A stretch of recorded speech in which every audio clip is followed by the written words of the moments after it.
Lepo pozdravljena. Direktor Hidroelektrarn na Spodnji Savi, gospod Bogdan Barbič, in direktor Dravskih elektrarn Maribor, gospod Andrej Tumpej. Hvala lepa za tale pogovor in za sodelovanje z redakcijo Financ. V zadnjih tednih sta se nekako znašla, recimo temu tako, na istem bregu. Obe vajini podjetji nameravata graditi hidroelektrarne, obedve sta pa naleteli na močno nasprotovanje. Zakaj je po vajinem mnenju interes ustaviti gradnjo hidroelektrarn v Sloveniji tako velik? Kdo bi lahko bil zainteresiran? Vprašanje za oba. Gospod Barbič, mogoče vi začnete. Ja, lep pozdrav tudi vam. Res je interes zaustavitve izgradnje hidroelektrarn po moji oceni izvira predvsem iz tujine. Namreč zainteresiranih je kar nekaj. In sicer hidroelektrarne so edini energetski objekt, ki ga Slovenija lahko zgradi z lastno industrijo in tudi z lastnim gradbeništvom. In tuje korporacije težko pridejo zraven, kot se temu reče. Lahko sicer sodelujejo na razpisih, vendar niso tako konkurenčne, kot so slovenske firme. Drugi razlog je ta, da če Slovenija ne doseže določenega procenta izgradnje obnovljivih virov, bo morala kupovati tako imenovane zelene pravice pri drugih državah, ki so te cilje dosegle. In seveda tujina ni ravno zainteresirana, da Slovenija doseže te cilje. Tretja zadeva je pa to, da če ni izgradnje hidroelektrarn, potem pride v upoštev izgradnja fosilnih goriv. Tako da interesov je kar nekaj, vsi izvirajo iz tujine in tudi nekateri aktivisti v Sloveniji, ki zelo promovirajo blokade na hidroelektrarnah, so pravzaprav plačani za strani tujih fundacij. Gospod Tumpej, isto vprašanje za vas. Ja, mnogo čem se bi lahko pridružil temu, kar je gospod Barbič povedal. Dodal bi še, kar se nas tiče, gre za hočemo umestiti v prostor prvo hidroelektrarno na reki Muri, na slovenskem delu. Mislim, da vsak objekt, ki ga zgradimo, ima neki vpliv na okolje. In energetski objekt kot take, tudi kasnejši obnovljivi drugi viri, ki so sedaj tudi mogoče opevane, vetrne elektrarne, sončne elektrarne, se še mogoče ta trenutek tudi ne zavedamo, da bodo kasneje imele zelo velik vpliv na naše okolje in podobno, in vsi drugi viri. In tako ima tudi hidroelektrarna. Čeprav bi rekel, ravno z tega hidroelektrarno lahko zgradimo z večjimi multiplikativnimi pozitivnimi učinki na okolje. Sedaj se samo poudarjajo negativni učinki. Ogromno ima lahko vpliv na poplavno varnost. V Pomurju bi lahko rešili tudi namakanje. Ne, da bi ga rešili, ga bi rešili s tem tudi. Prihaja, oziroma smo že v obdobju podnebnih sprememb, ko bo treba upravljati z vodo. Slovenija je sicer bogata za vodo, ampak mislim, da se večkrat mačehovsko obnašamo do nje in v nekaterih primerih bi se radi čim prej rešili, torej da čim prej nekam teče, ampak mislim, da bomo morali začeti gospodariti z njo. Seveda, žalostno mogoče je ravno to dejstvo v ravno primeru elektrarne na Muri, da zopet opažamo vpliv tujine. V porečju Mure v Avstriji je zgrajeno 55 hidroelektrarn. V Sloveniji imamo eno malo hidroelektrarno.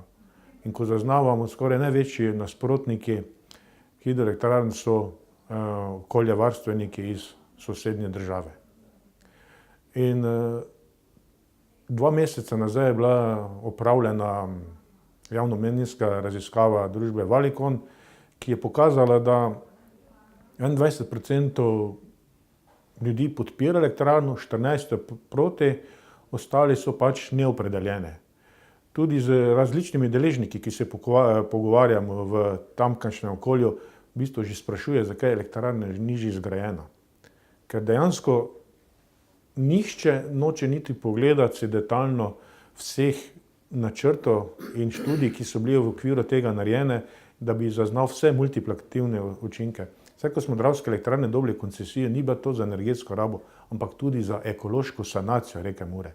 In reka, vsaj polovica reke Mure v Sloveniji je v takšnem stanju, da potrebuje pomoč človeka, da se bo pomogla. Hvala lepa obema za ta prvi odgovor. Kakšna je trenutna situacija pri postavitvi vajnih elektrarn, ki jih postavlja vajno podjetje? Najprej gospod Barbič, Upravno sodišče je pred nekaj dnevi odpravilo okoljevarstveno soglasje. Lahko komentirate odločbo? Torej, družba Hidroelektrarne na Spodnji Savi je v postopku pridobivanja okoljevarstvenega soglasja izdelala vse potrebne študije, analize in tudi angažirala najboljše strokovnjake z področja varovanja okolja za izdelavo presoje vplivov na okolje. To smo predali ARSU. Sodba pa je po naši oceni posledica različnih pogledov do vodenja upravnega postopka s strani dveh državnih inštitucij. Ne gre za neke vsebinske probleme, gre pač za različne poglede, kako voditi upravni postopek. Kakšne bodo posledice ustavitve gradnje oziroma postavljene hidroelektrarne Mokrice? Kako dolg je lahko ta zastoj?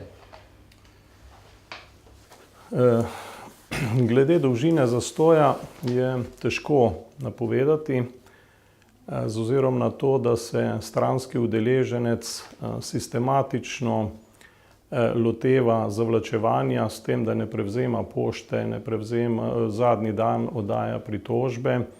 In te procesi so recimo v prvem primeru, ko smo imeli prvo okoljevarstveno soglasje, zavlekli celo zadevo za 5 mesecev. Samo z takimi triki.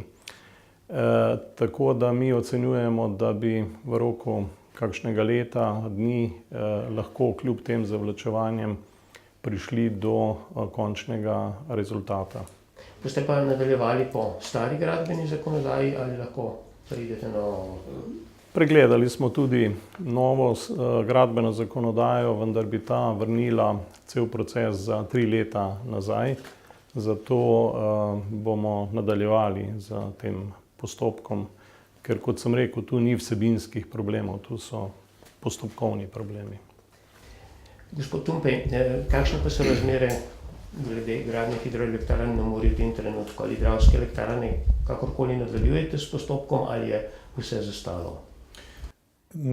Že dolgo nazaj oddano okoljsko poročilo z študijami variant smo šele 2 meseca nazaj dobili dopis ze strani MOP-a, da je okoljsko poročilo po vsebini ustreza, hkrati pa da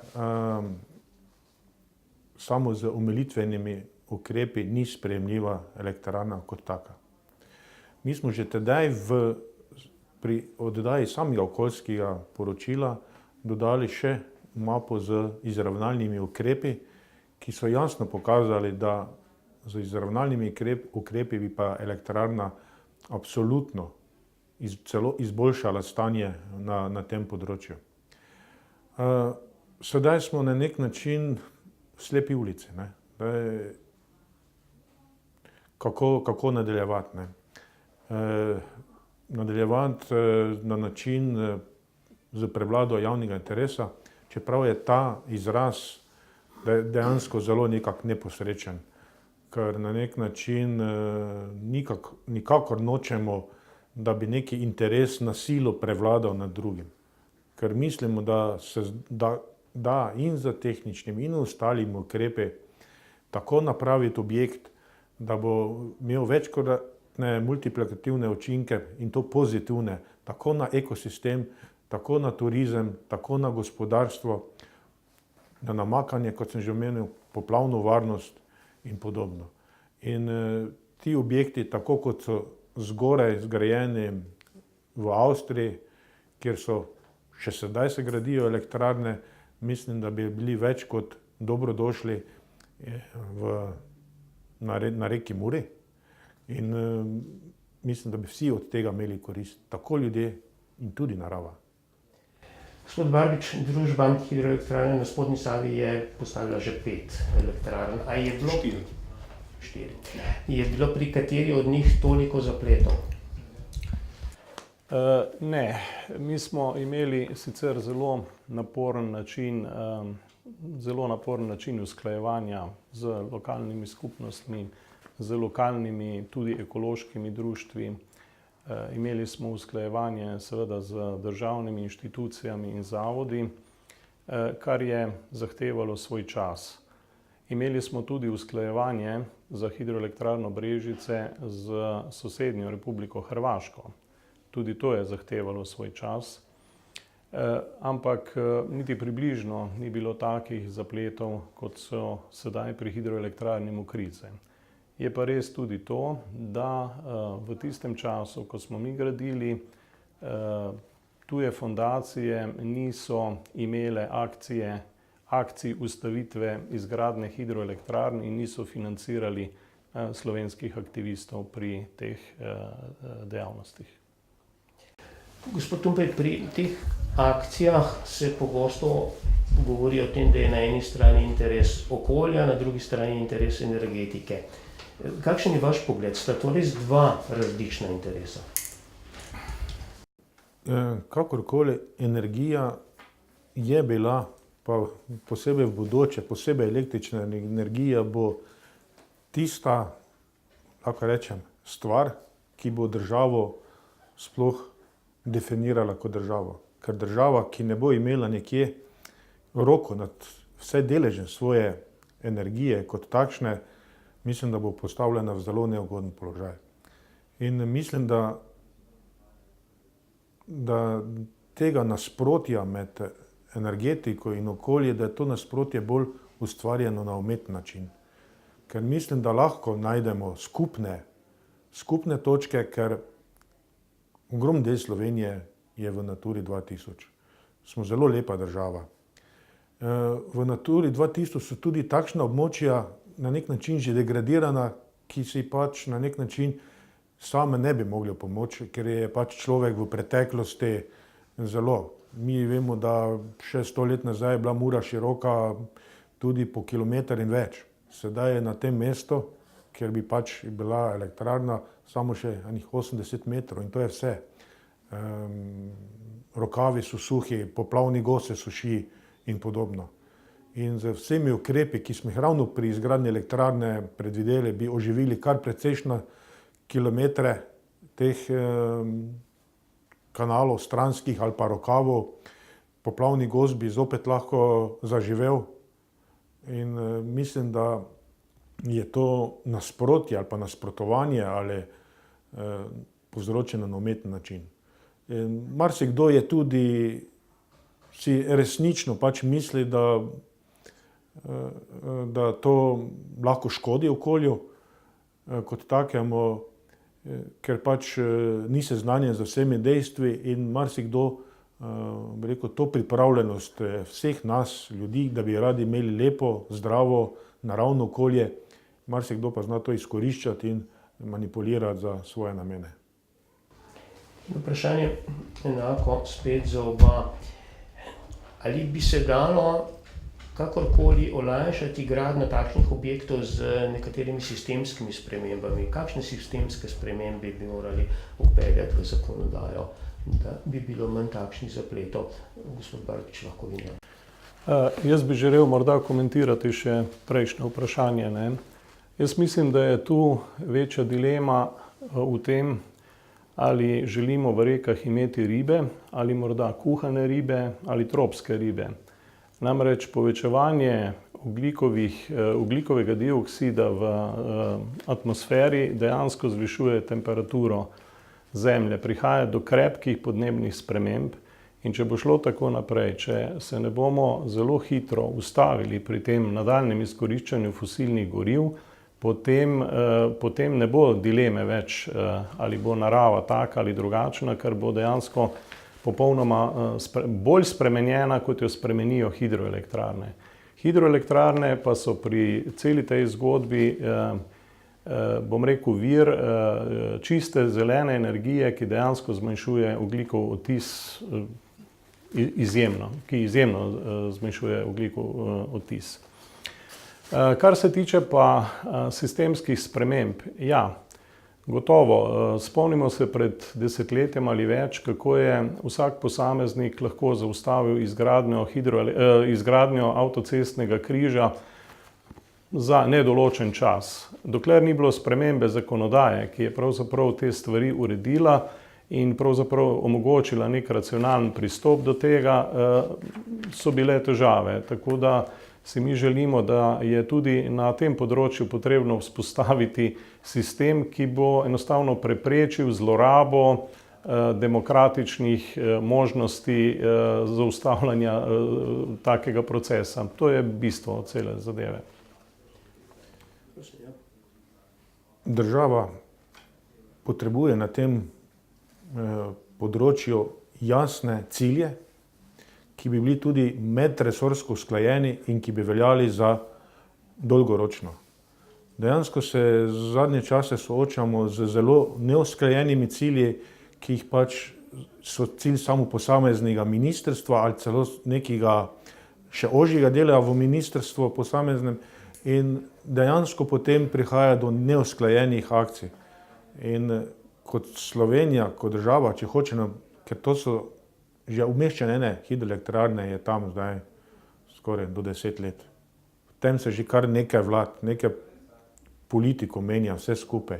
In če stalno spreminjamo smer, kam gremo, na koncu ne bomo prišli nikam, ampak se bomo vrteli samo v krogu.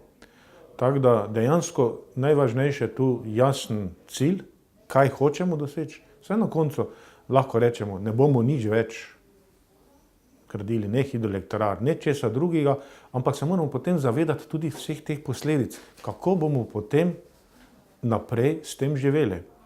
In nažalost, ko govorimo samo o tem, ne, se nikjer državljanom, nam državljanom ne nalije čistega vina, kaj to pomeni. Ker hidroelektrarne proizvajajo treba reči, ceneno električno energijo.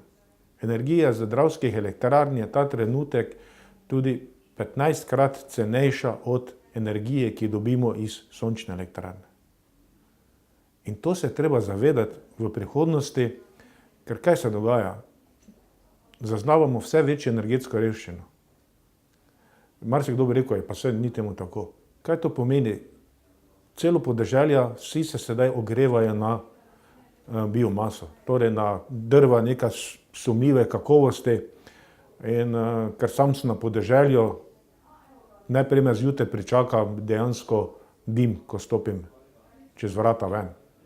In to je bilo samo, mogoče tedaj, ko sem hodil v srednjo šolo, ko se še kurilo na premog, ampak zdaj zopet se vračamo k temu, bi rekel, v preteklost na tem področju.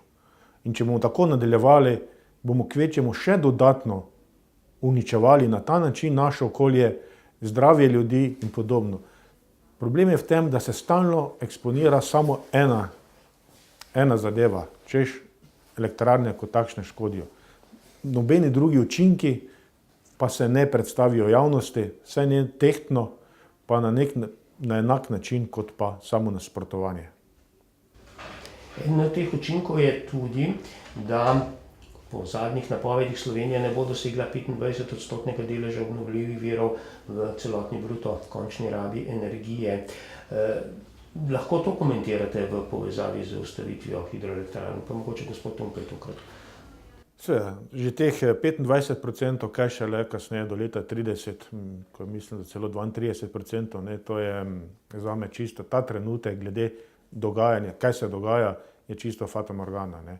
Dejansko sami sprejemamo neke obveznosti, ki, jaz mislim, že tisti trenutek, ko jih je nekdo sprejel, je vedel, da jih ne bomo uresničili.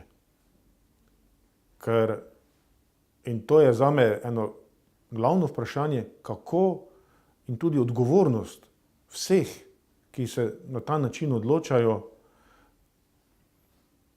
bi se nekdo moral vprašati o tem. Po drugi strani pa mi vsi smo državna podjetja. Ni noben privatni kapital, dosti krat je pač, češ kapital ima moč in to dejansko in samo uresničujemo oziroma hočemo pomagati državi, da bi uresničila svoje cilje, ki si je zastavila. In v tem smo, bi rekel, grobo preprečene. Gospod Barbič, podobno vprašanje s tem, da recimo pogosto se pri tem omenja, sej ena hidroelektrarna pravzaprav niti ne pomeni veliko, pomeni recimo procent ali pa še manj slovenske proizvodnje električne energije v povezavi z doseganjem teh evropskih ciljev. Še vaš komentar, prosim. Poglejte, Evropa vzpostavlja mehanizme, s katerim bodo na nek način prisilili vse države, da bodo resno vzeli ključni cilj Evrope, to je razogljičenje. In eden takih mehanizmov so kuponi za ogljikovi kuponi, kar pa se tiče obnovljivih virov, bodo tu vzpostavljene zelene pravice. Te zelene pravice bodo na nek način nagrada za države, ki bodo in so resno vzele svoje zaveze, in te države bodo za te stvari nagrajene.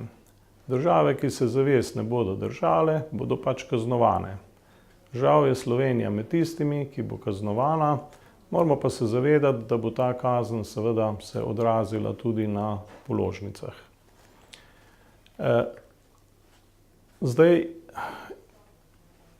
z temi procenti je zelo verjetno, da ni najprimernejši način prikazovanja. Mi moramo eno stvar vedeti, da ena hidroelektrarna na spodnji Savi prihrani več kot 100.000 kubičnih metrov ogljikovega dioksida. In že samo te hidroelektrarne na Savi, 5 hidroelektrarn na Savi, je povečalo procent obnovljivih virov za 22%. Tako da mi moramo gledati procente v obnovljivih virih in v takem primeru so te procenti bistveno višji. In z hidroelektrarno Mokrice in pa eno od hidroelektrarn na srednji Savi bi Slovenija že lahko dosegla tak cilj, kar se tiče procenta obnovljivih virov. Tudi časa je bilo dovolj, žal se ni naredilo nič, naleteli smo na blokade. V primeru spodnje Save imamo celo eno tako paradoksalno situacijo, da je parlament Republike Slovenije leta 2000 sprejel posebni zakon za večnamenski projekt spodnje Save, kar pomeni, da je to res najvišja oblika, bom rekel, demokracije v tem smislu, da smo pravzaprav družba HES pa družba Infra pooblaščeni za strani parlamenta, da zgradimo te projekte. Tako kot je kolega omenil, mi smo del države, in nasprotovanje je pravzaprav proti državi, proti slovenskemu parlamentu. Zato smo včasih precej zbegani. Seveda pa, ko greš potem zadaj gledati, kdo je tu aktivist in kakšni so interesi zadaj, na koncu naletimo na neke finančne interese, take ali drugačne. Aktivisti so pred kratkim napovedali celo ustavitev gradnje vseh elektrarn, to se pravi tudi srednje Save. Kaj bi pomenilo, če bi do uresničitve te napovedi prišlo? No, do tega gotovo ne bo prišlo. Jaz mislim, da je večina Slovencev in pa slovenskih državljanov je absolutno se zaveda tega, da je potrebno graditi hidroelektrarne. Tako kot je kolega omenil, tudi na srednji Savi in spodnji Savi so bile narejene javnomnenjske raziskave in recimo na spodnji Savi podpira izgradnjo večnamenskih projektov preko 90%, mislim, da je pa tam neki 70-80% je podpora tudi na srednji Savi, torej si lokalno prebivalstvo to želi, ne. So pa take ali drugačne politike, ki te stvari, bom rekel, ki so pač financirane od zunaj in ki pač blokirajo zadeve, ne. Mislim, da se bo to slej ko prej končalo. napoved je, bi rekla, predsednica Društva za preučevanje rib, Andreja Slameršek, ste jezni na njo? Poglejte, učili so nas, da v poslu ni čustev, ne. Tudi gospa Slamerškova nima čustev, namreč tega načela se ona drži, ne. Pač je plačana z strani najmanj ene tuje fundacije in upravičeno tudi domnevam, da je posredno financiranje od drugih interesnih multinacionalnih grupacij, da prepreči izgradnjo hidroelektrarn v Sloveniji. Če je za to plačana, potem je to posel v bistvu, ne. In potem tu ni čustev. In tudi pri njej ni čustev, sicer ne bi bila tako ravnodušna do 100 odpuščenih z strani Litostroja, do 1000 poplavljencev v Posavju in pa seveda do tega, da se bo v Sloveniji povzročila proizvodnja dodatnih 114.000 ton ogljikovega dioksida. To je pač posel, tako za njo, kot tudi za nas. Zato mi nismo jezni in žalostni, ampak Mokrice se bodo slej ko prej zgradile. Gospod Tumpej, kaj pričakujete od ministrstev, ki so pristojni, kakšen bo vpliv na nadaljnje dogajanje v zvezi s hidroelektrarnami na Muri, torej Ministrstva za infrastrukturo in Ministrstva za okolje? Ja, Ministrstvo za infrastrukturo kot dejansko resorno ministrstvo energetike bo moralo prepoznati nadaljnjo energetsko, bi rekel, usodo Slovenije. In to ne na kratek rok, ampak na dolgi rok. Ker energija, hrana, voda, mislim, da to so 3 postulati vsake družbe, ki, če tega ne bo obvladovala, potem več ne more biti neka samostojna družba. In v vseh 3 teh zadevah že vidimo energijo skupaj. In ravno pri hidroelektrarnah se vse 3 te zadeve pokrijejo. Torej hrana, namakanje, voda kot energent na nek način in energija kot produkt tega. In dejansko ta trenutek nimamo objektov, ki bi lahko temu parirali. Mogoče bo daljna prihodnost navrgla kakšen drugi vir, ampak tega še sedaj ni na vidiku. In potem Ministrstvo tudi za okolje in prostor. Želimo si samo, da se spoštujejo lastne procedure, torej zakonodaja kot taka, ki je napisana, in mislim, da bi potem že na tem področju ogromno naredili.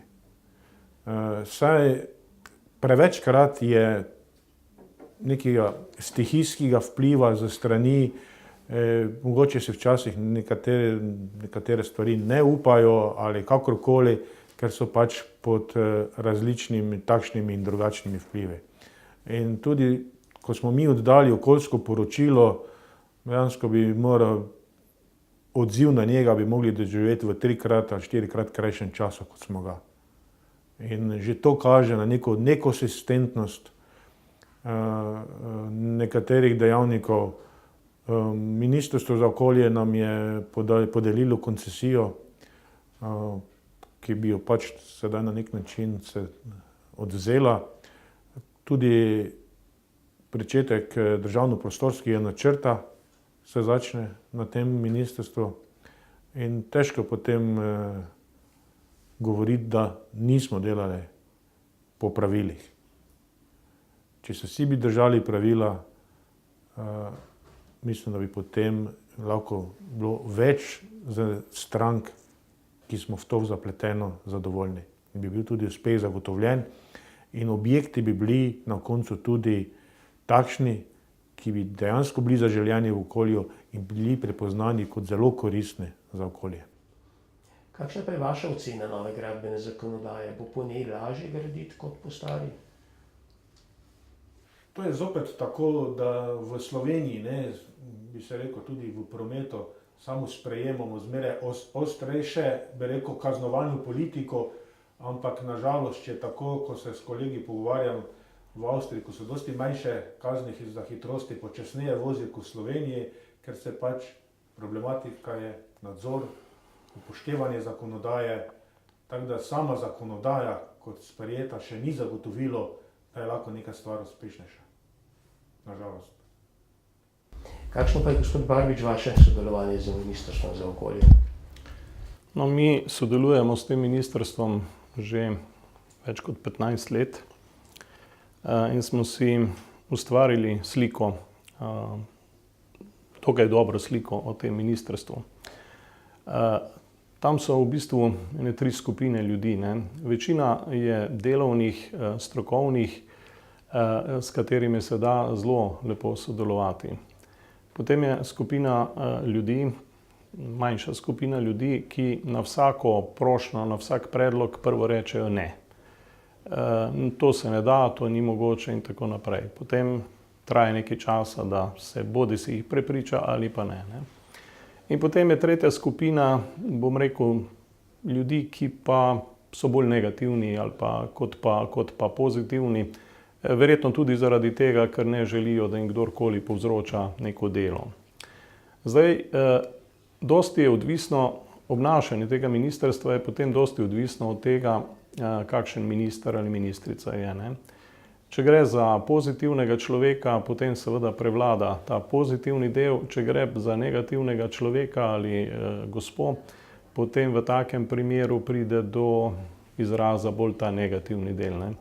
To smo preizkusili, jaz sem dal skozi, mislim, da nekih 7-8 ministrov od samega začetka in približno taka je slika. No, z sedanjim ministrom še nismo sodelovali neposredno, seveda je dosti nov, tako da upam, da bo tudi on med tistimi pozitivnimi. Kje pa smo ta trenutek na srednji Savi? Srednja Sava je vezana na Mokrice bolj, kot si mislimo. Namreč brez Mokric ni srednje Save. Akumulacijski bazen hidroelektrarne Mokrice je izravnalni bazen za srednjo Savo. In če ni Mokric, ni srednje Save. Zelo enostavno, tako je tehnično. Torej, z srednjo Savo se ukvarjajo predvsem kolegi z HSE-ja. Mi smo z njimi v stiku, tudi kaj posvetujemo, če vprašajo. Seveda pa je naš interes, da se vključimo tudi kasneje v izgradnjo, v sodelovanje, kakorkoli. Mislim, da bomo slej ko prej našli tudi eno obliko sodelovanja. Zaenkrat pa nekih pozitivnih premikov po mojih informacijah na srednji Savi ni. Ključno pa je to, da brez Mokric ne bo srednje Save. Lahko tako, kot nekakšen povzetek, enako vprašanje za oba dva. Kakšne, recimo, politike potrebujemo do leta 2040 in potem tudi kasneje, da bomo izpolnili in evropske cilje in tudi pač neke splošne cilje pri razogljičenju, seveda v povezavi z hidroelektrarnami. Lahko začnete vi, gospod Tumpej. Tu je najpomembneje dejansko, sedaj je v obravnavi ali pa se dela NEPN,